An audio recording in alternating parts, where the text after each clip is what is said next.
All right, guys. Welcome to another episode of Nappy Fusion. It's myself, Laxi, as always, and my brother Jamil. Yo, Today, man. Jamil, what's up? What's up? So, Yo. I'm good, man. are you are Yourself? you, are you ready for today? Hey, very ready. Very ready. Nice, nice. Very ready. Let's go. Yeah. All right. So today we'll be reacting to a video. It's a TikTok video, and I think it's a very interesting topic. As always, we talk about Africa. So it is PLO Lulumba, kind of sharing some insights about, how he. I mean, you see the video, so you know what you're talking about. But basically, we watch the video and we'll react to some of the stuff he's talking about. So hopefully you will enjoy it. Before we do that, Yeah, man. as always, we have the question of the day. Jamila, are you ready? Yeah. Let's go. Let's go. All right. So, which African country is known for having the most UNESCO World Heritage Sites? Hmm. Yes. Which African country is known for having the most UNESCO World Heritage Sites? Okay. So, the multiple choice we have Egypt, Ethiopia, South Africa, and Kenya. Hmm. All right. So, go right ahead, and watch the video, and we'll see. Okay? We can blame Europe all we want, but we must also put our house in order. We must create an environment which enables our young men and women to engage in invention and innovation. And if you look at the resource that we have in many African countries, I can tell you, not many people want to leave their countries except for good reason. But when you see people literally fleeing their countries, and I've watched footages of somebody saying, "I'd rather die in the desert than go back to my home," that is not a natural instinct. It is forced on them. Look at a country like. All right, so I get a question. Yeah. So, you've been having this conversation like a billion times, There's been thousands of speakers talking about the need for Africa to, you know, de I mean, develop, put in resources for the youth so they will get employment, so they will stay, so they will not travel, to reduce the brain drain and all that. But it looks like, with all these conversations, all these seminars, all these meetings we've had, for so many years, it looks like nothing is happening. The leaders, I don't know if the leaders are not willing or they are not able, to make the necessary changes, needed to sort of, make it easier for, the youth and, I mean, the people in the country, to make life easier for them, so they will rather stay in their home countries than to travel elsewhere and look for greener pastures. So, I mean, what do you think is stopping the leaders from? I mean, there are some leaders, especially Rwanda and I think a few other countries are stepping up, to do better. But I mean, for the most part, most of the African leaders are not, they're not even virgin, man. Like, so what do you think is is the issue? I mean, why are the leaders not making any changes? The situation is still the same. Hmm. Situation isn't the same. The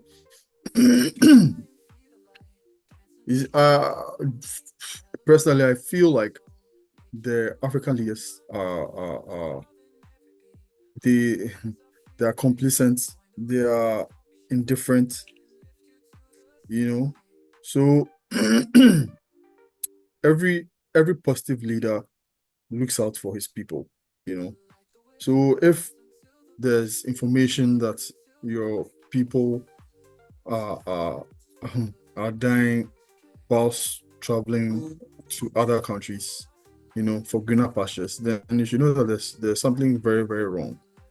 And then if you are not making any changes yourself, then you yourself are part of the problem. And the African leaders, it's been like that. The other time I think we're talking about this. It's been like that for decades. People are leaving the shores of Africa for greener pastures, but nothing has still changed. And usually, I think things haven't changed because the type of people, the caliber of people that we elect into power are still the same kind of people that we always choose. We, the people ourselves, haven't learned our lessons. The people who keep getting elected are also the same sort of people. So nothing changes. It's always a different era, but the same caliber of person that we elect. So people will still keep leaving the shores, and we'll still get indifferent leaders because we haven't decided to, pick better leaders for ourselves. Yeah, that's crazy Personally. because like you said, it seems we've been choosing the same caliber of leaders over and over again. Yeah. I mean, since independence, I think that I don't know if we can mention even 5 African countries that have sort of done well for themselves. They have been able to after being under the colonist rule for so long, they've after they took over themselves, they've been able to transform their countries and make it better. I think I don't know if you can mention 5. Can we mention 5? Even 2? Let's try 2. I could mention Rwanda. Yeah, I mean Rwanda is on the path right now. Yes, Rwanda is on the path. They have good leadership, which is yes. I think I can mention Morocco too. Yeah. I can mention Morocco, I can mention Rwanda. Apart from those two, Burkina Faso. Really? Yeah, I'll put Burkina Faso there. I'll put okay. Is it a new leader? What is going on in Burkina Faso? Yes, the new guy, the Traore guy, he's a different breed, man. He's 35, and I was watching someone just yesterday saying Traore has accomplished more in 2 years than what's his name? Paul Biya, who's been in power over 30 years. And yeah. And it's true, you can just tell, when you go look at what he has achieved within the past 2 years, the policies, he's almost like a second coming of Sankara. Yeah. So he's 35 years, and he's somebody who wants to make a change, who is ready to take the bull by the horn and then make drastic changes just to move the country forward. Okay, he's prepared to do that. He's young, he's energetic. That's good. My thing is, if he's going to stay on that path, for the next, for the next 5, 6, or maybe the foreseeable future, I think that will be very beneficial to the country. But I think we've seen people, come out like that, with promises. The first few years they do a lot, and after some time they get they get complacent, like you said earlier, and they start feeling like they are above everybody else and doing whatever they want. So hopefully he stays on the path and continues the good work. Yeah, hopefully. So you mentioned 3 countries. You said Morocco, Burkina, Rwanda. What other country?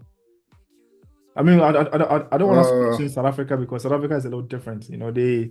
No, I wouldn't mention South Africa. Yeah. I wouldn't mention South Africa. I think Senegal too, possibly. What is possibly? Let's give the new president some. The young guy, right?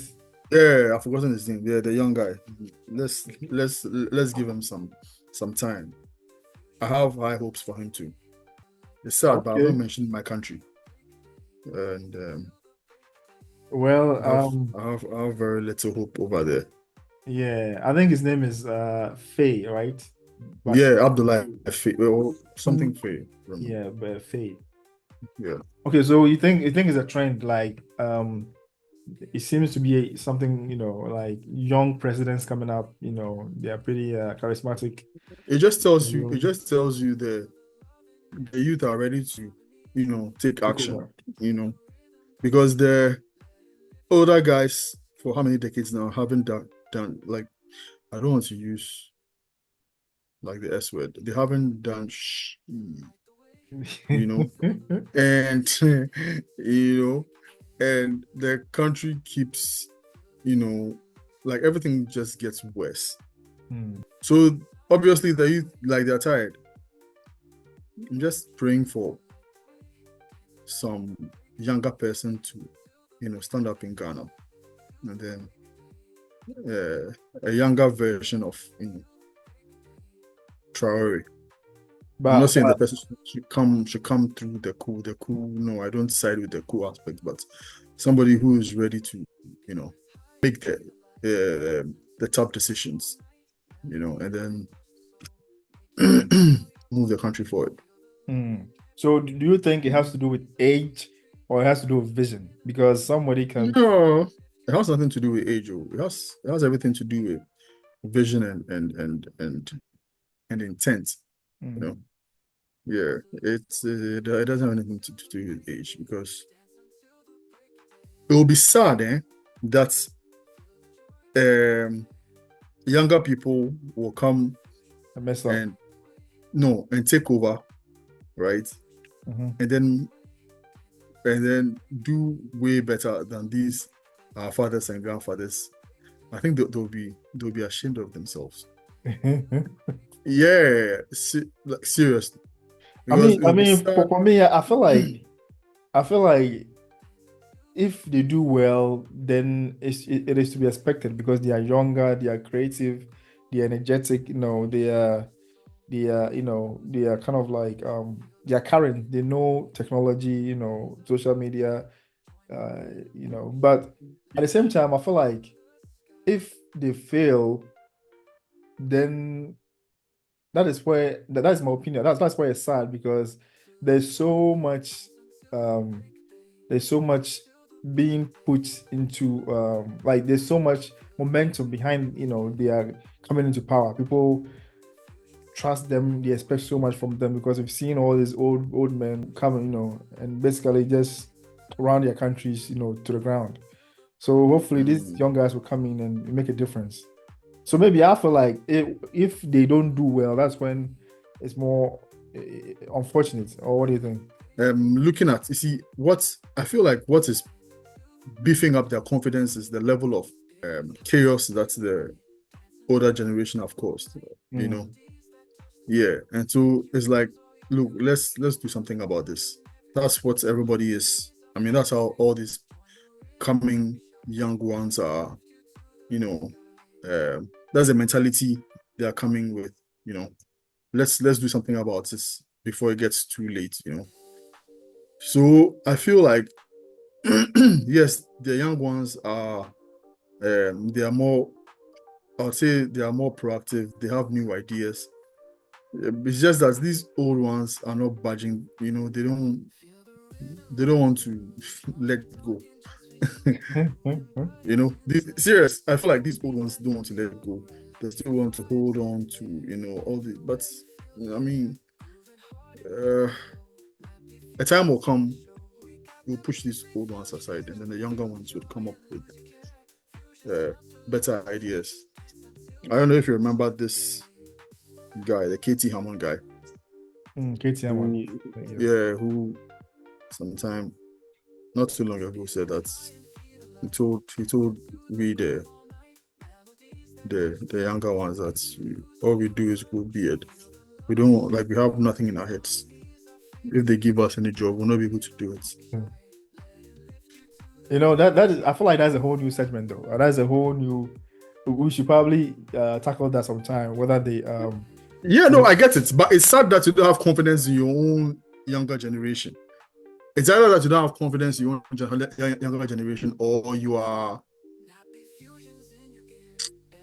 I reserve what I'm about to say because I kind of know him, so I'll just Yeah, I mean, I understand where you're coming from, and that's why I yeah. said that we should probably make it a whole segment because there's this argument, ongoing argument that the current generation, the Gen Zs and the Gen, man, there are so many gens. I don't even know which gen is gen again. What?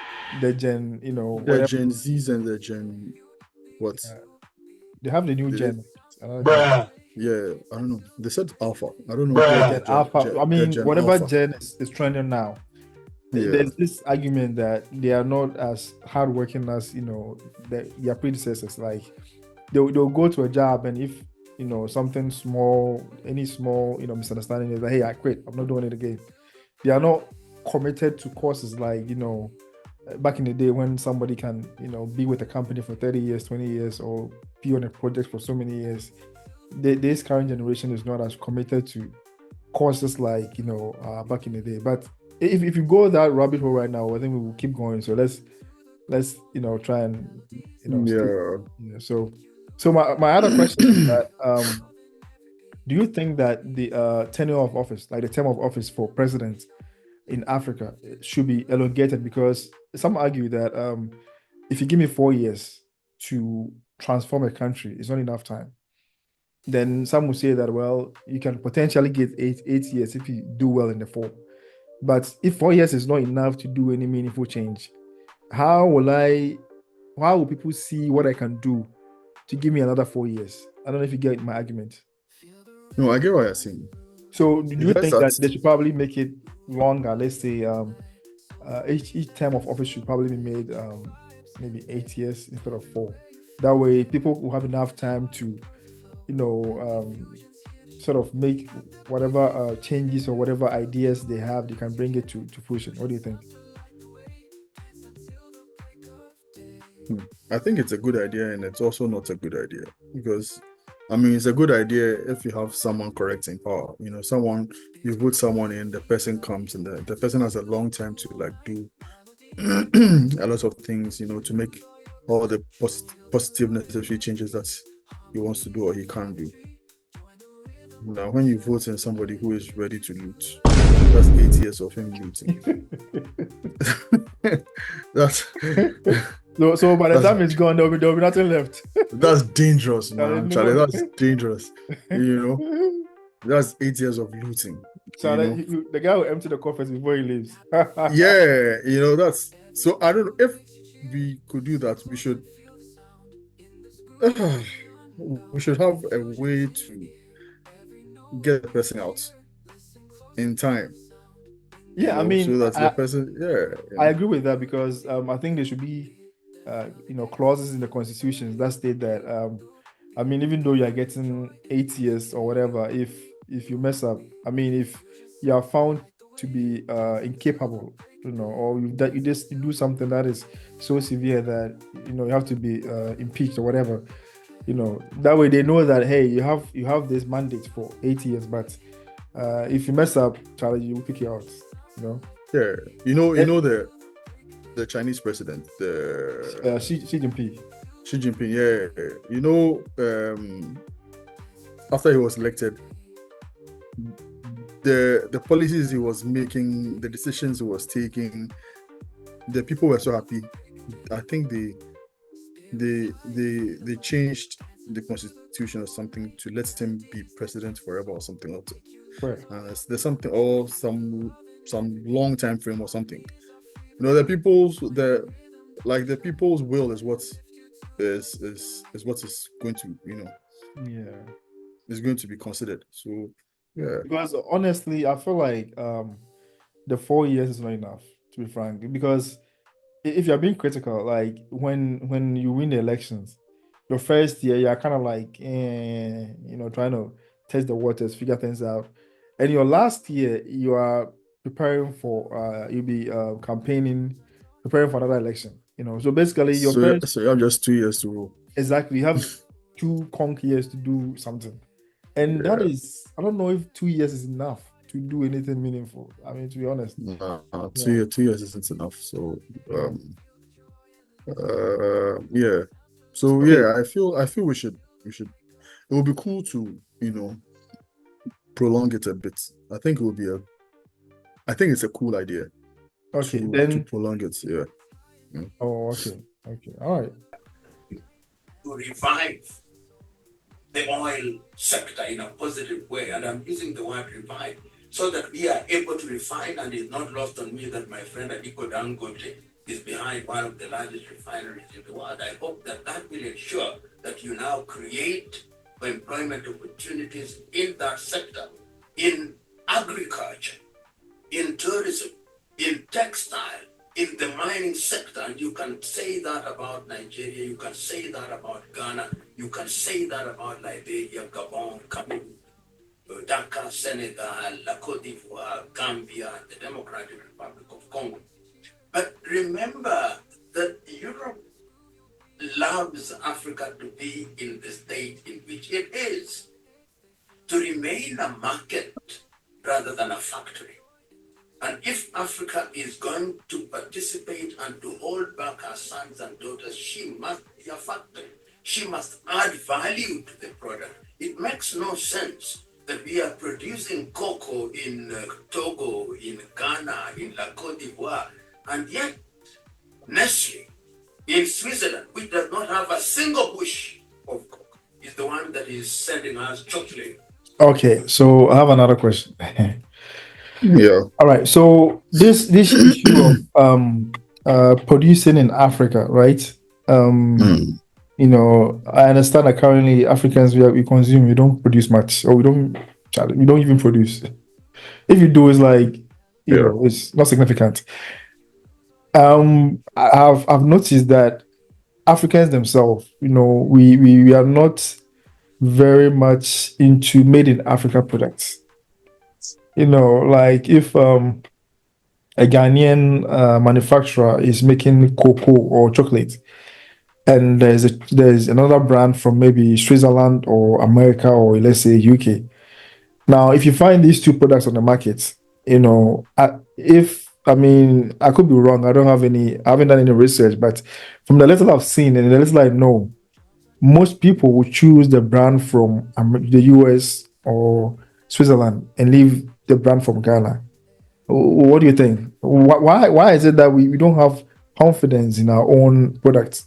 And I don't know, is it brainwashing or what? Because it seems that we feel like anything coming from outside or you know anything from the white man is better than what we produce ourselves.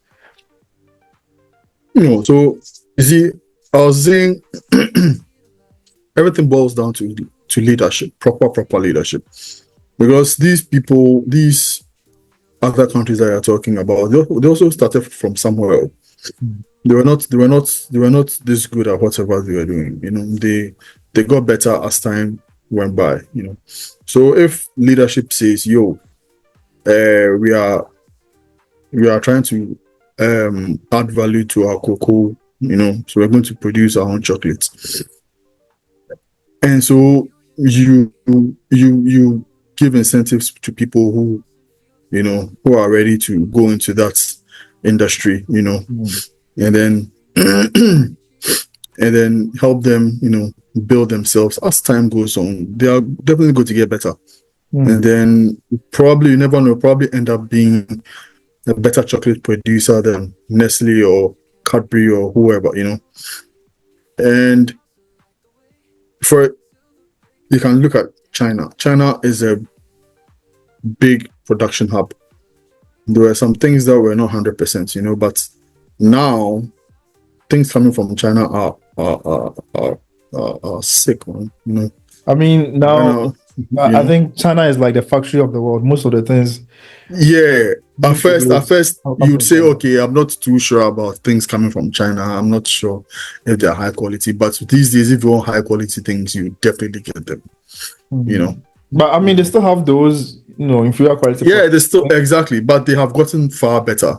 You know, they've improved. I hear the electric vehicles in China are sick, and the US is not ready to let them ship those cars. Is it not the same? Now, you know? Is that not the same argument though?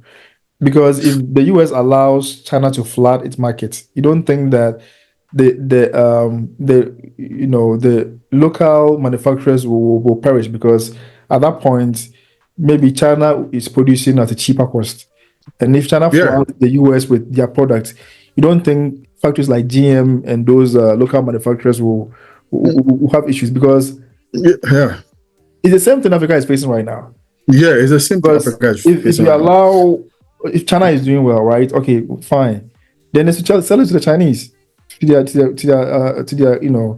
Mhm. they should be their main target or their main market. I'm not saying people should not export. I mean, don't get me Yeah. wrong. People should Yeah. export, but in that same way, I think that market regulation is something that is very important, because if you don't regulate your market and you allow one country or to flood your market with its product, then at that point your local producers and local manufacturers they perish. Will struggle. Yeah. Most definitely. You know. So, like I was saying, it all boils down to leadership. Leadership is supposed to sit down and analyze all of these things, and then give incentives to people who are ready, to do their job. But and then first, sorry to cut you short, but you don't think that Yeah, no problem. if a leader decides to say, okay, now we're not going to allow, or we're going to reduce the amount of chocolate from, let's say, Switzerland or America, or wherever, if you do that, you don't think it's going to bring the issue of smuggling? Because if I'm kind of like, if I want chocolate from America, now we know about chocolate from America. It's not like we haven't seen it before. We know about it. Now you're saying that we shouldn't get it anymore. But that's the type I like. The one being produced in Ghana, I don't like. So if somebody goes to the black market and gets like a big order of that, or a big shipment of that chocolate, and sells it at a premium, you don't think that person is gonna what do you think? I think it will encourage. Yeah. No, yes, it could. I mean, yes, it could encourage smuggling, but then there again, leadership should find ways of of doing the checks, and then probably giving tough punishments to people who are caught, to serve as a deterrent, so that the people here who are ready to work, you need to give them time. You need to give them, all the necessary push that they need, and then try and cut off smuggling if that seems to be the case. Give out tougher punishments, so that people will desist from that, then end up giving time, and then the advantage to the people who are going to produce here. It's all about checks, and then yeah.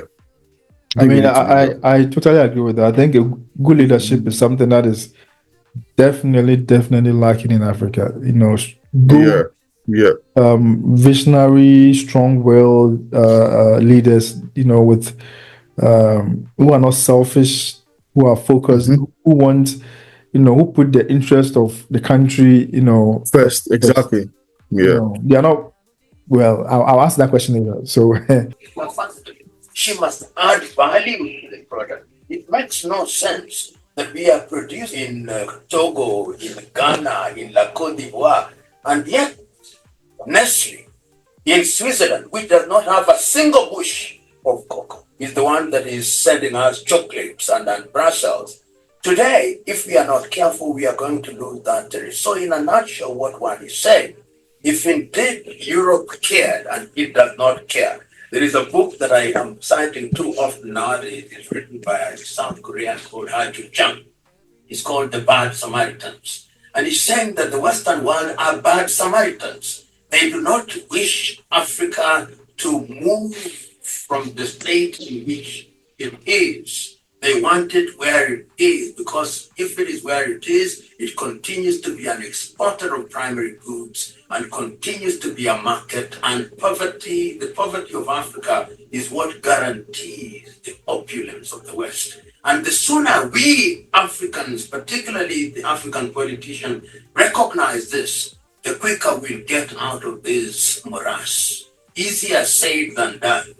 Man, so It's a Hmm. very interesting conversation. I think that Yeah. um, he made a lot of strong points, but at the same time, I also, like when it comes to the issue of Africans trying to industrialize, I feel like uh, it's a great idea. We will bring so many jobs to the continent and all that stuff. But let me ask you this though: is it not too late for that? Now, the reason why I'm asking that is because I'm sure you're aware that most African countries have signed long-term deals with the Chinese, and now they flooded markets with especially I know about Ghana, especially the Ghanaian market with, man, so many products, and it's like it's killing the local industry. You know, we have so many China malls everywhere. Everything is so cheap. If you're a local craftsman, a local producer, and you produce, you cannot compete with them. So Mm, at this point, I don't know if it's too late for Africans to take over, their own, manufacturing, um, aspect and sort of industrialize or whatever. But I think if you have to do it, you have to be very drastic and radical. You have to kick the Chinese out. Try to source our own. I mean, what do you think? What do you think? I'm just trying to think around it. I feel too late. I don't think it's too late. I feel we can always, you know, carve our own niche, and for the Chinese and then the other foreigners who are here doing all these manufacturing. Look, the world is a huge market. The fact that they are here doing it doesn't mean that we cannot also start something for ourselves, and But try and be they, even better. I agree. But I guess the other side is that, they have the technology, they have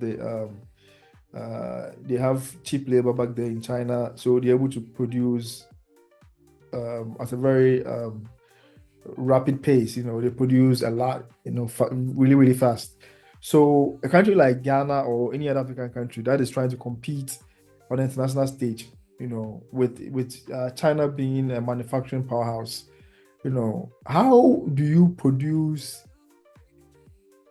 how do you, because it takes years to do that research to build that Yeah. industry from the ground up. And Ye- the other side is that how do you produce and compete, with well, I'm trying to find a words. How do you produce and compete with a player like China? Even the US, the countries that are, developed and industrialized, they are struggling to keep up with China. no, I see what you're saying. I see what you're saying. What I think is Africa has to look out for itself. Yes, it may not. I mean, it may take longer. Rome was not built in a day. The Chinese people didn't get to where they are in a year or something. It may take longer, but then we should look at it in a positive way. Okay, they're already here. They're already huge. We can always at least try to learn from them. You know, look at their blueprints. You know, see what we can better. See what we can add to our things. See what we can take away. You understand? And then try and be better. And probably you know in a few decades, you never know, you know, where we'll be. Singapore wasn't what it is right now, but you know, Mm. maybe it's even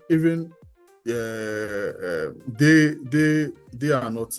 So Singapore is not a manufacturing like country, but they carve their niche and then they are better at whatever they are. Bangladesh apparently is the clothing heaven right now.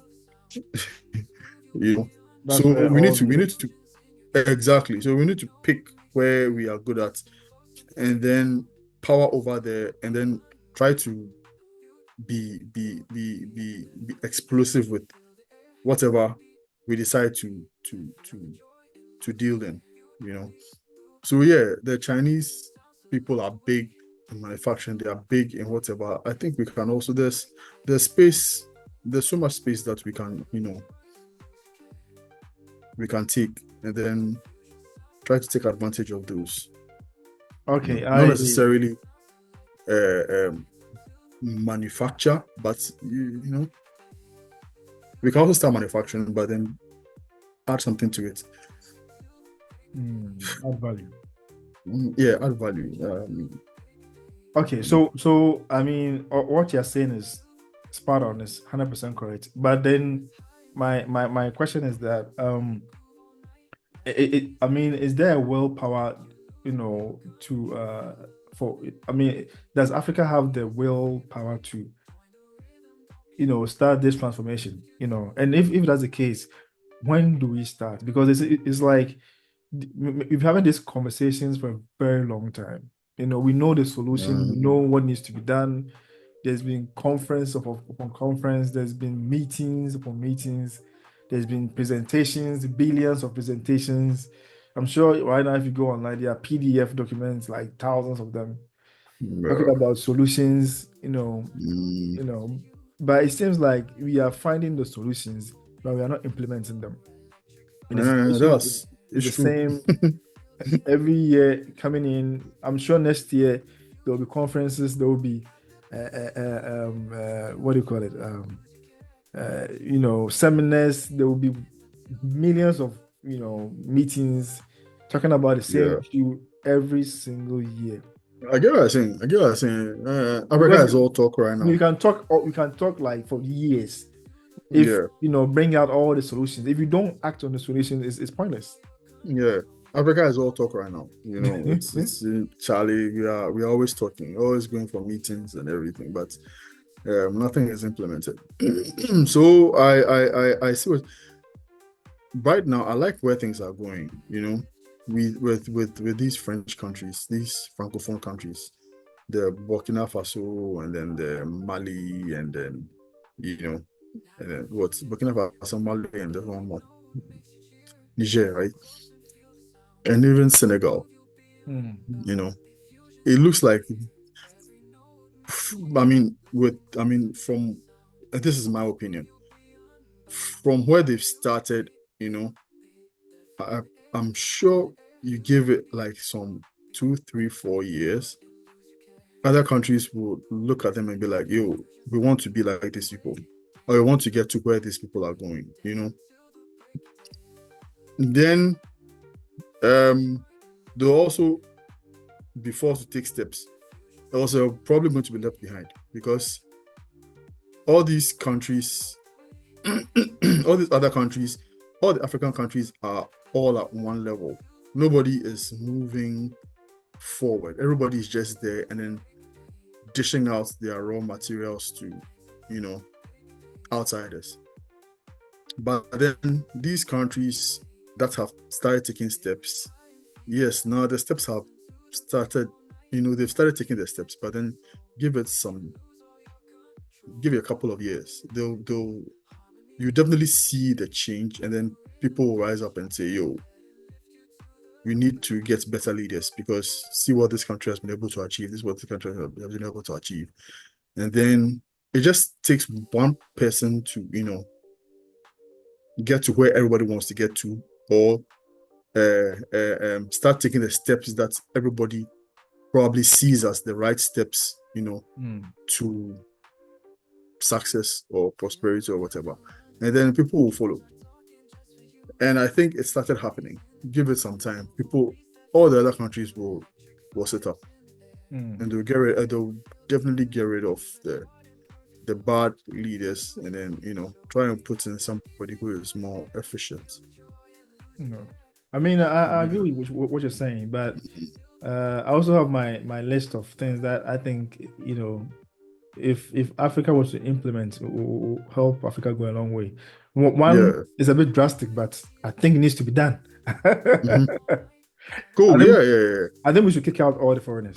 Not like kick them out as in like the way Zimbabwe did it, but I mean we should concentrate more on internal trade, like trade between African countries, right? Yeah, most definitely. It's Yeah, something exactly. we should strengthen. We should promote heavily Yeah. because that is how the local entrepreneurs will get income to do Yeah. research and to come out with better products.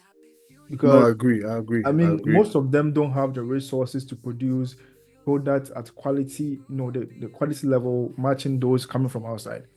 Yeah. But they don't have they are trying with the little they have. So what they produce quality wise, you can't match it with something coming from, let's say, the US, or maybe UK or outside there, Yeah. So because we've been exposed to products from China, US, UK, and all that, we know the quality. Even Yeah. though they've had years of research and years of Practice and yeah. practice, research trials and all that to come out with Yeah. that product. We are not fortunate to have that. Yes. So the That's little true. resources we have when we produce, we can't match them quality wise. So people don't Yeah. like made in African products because they are not quality. Yeah. So Yeah. that is the first one, to promote trade within Africa. So we will focus less, we will not import as much, so we'll basically, kick out the foreign products for the most part. And also, what do you call it? If we can, I think Africans need to be educated more on choosing the right leaders, because I feel like, I mean, it's sad when somebody would choose a leader based on looks, say, "Oh, this guy is handsome," compared to this other person, or he's taller, and so, these are some of the people are voting based on these trivial qualities. I'm telling you, man. No, I agree. Say this guy Because is handsome, but he could be handsome but stupid. So oh, of course, most definitely, yeah. Yeah. and the Yeah, most person definitely. who is perceived to be, doesn't have the looks, have the presidential looks, might be, the one that is competent. Yeah. So I think we should probably start looking at what people can offer rather than what they look like or how sweet, they can talk and stuff like that. Yeah, I strongly agree. I feel the same way about that. I feel one of the major things crippling Africa is education. Yep.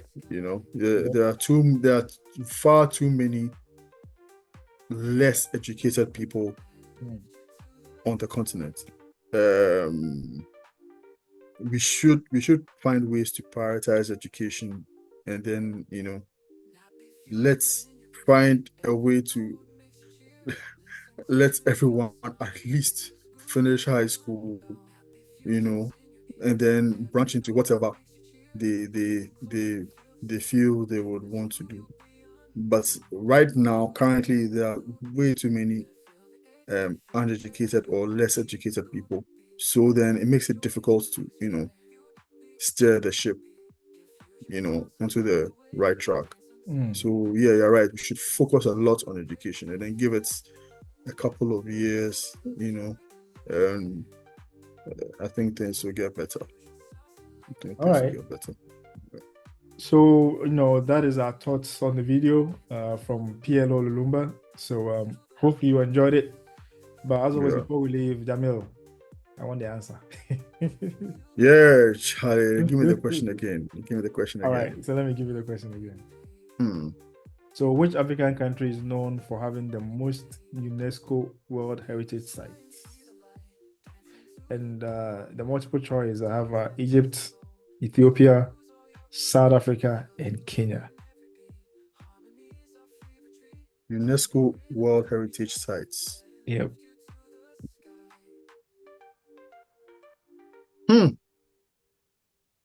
This one, I have to do guesswork.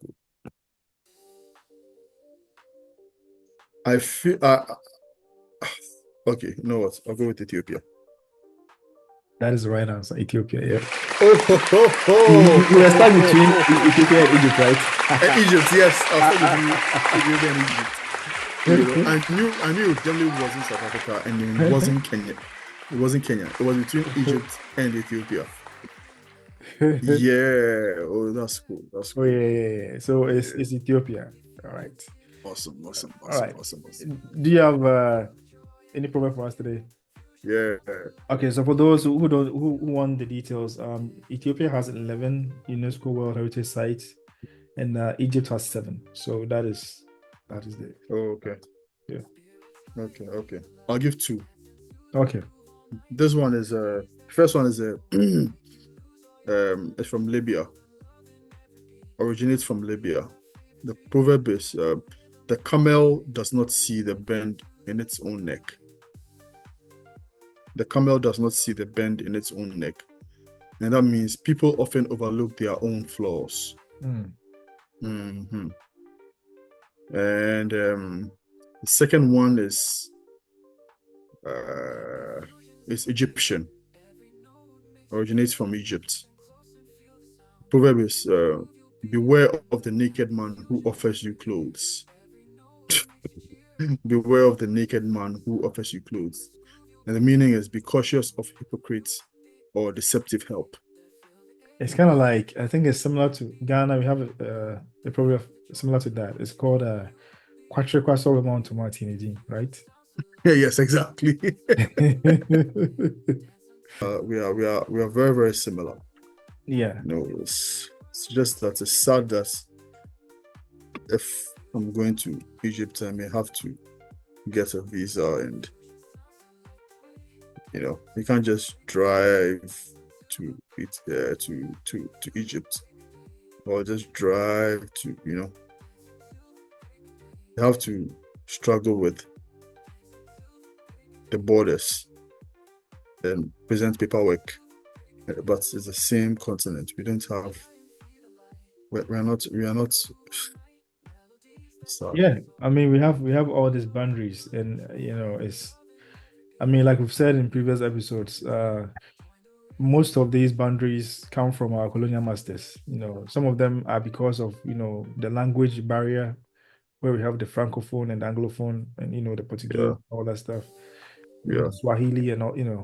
So it kind of makes it difficult for us to integrate and become one whole, country, or one whole. I mean, whatever the word is. One people. So, one people, exactly. So it's sad, So hopefully, it's a bit ambitious, but as people watch our videos, they will learn something, and maybe one day, great one day, grandchildren, never know, will do the right thing. Yeah, I hope, but I really hope it doesn't take that long. I really hope in a couple of years we set up and come together as one, and then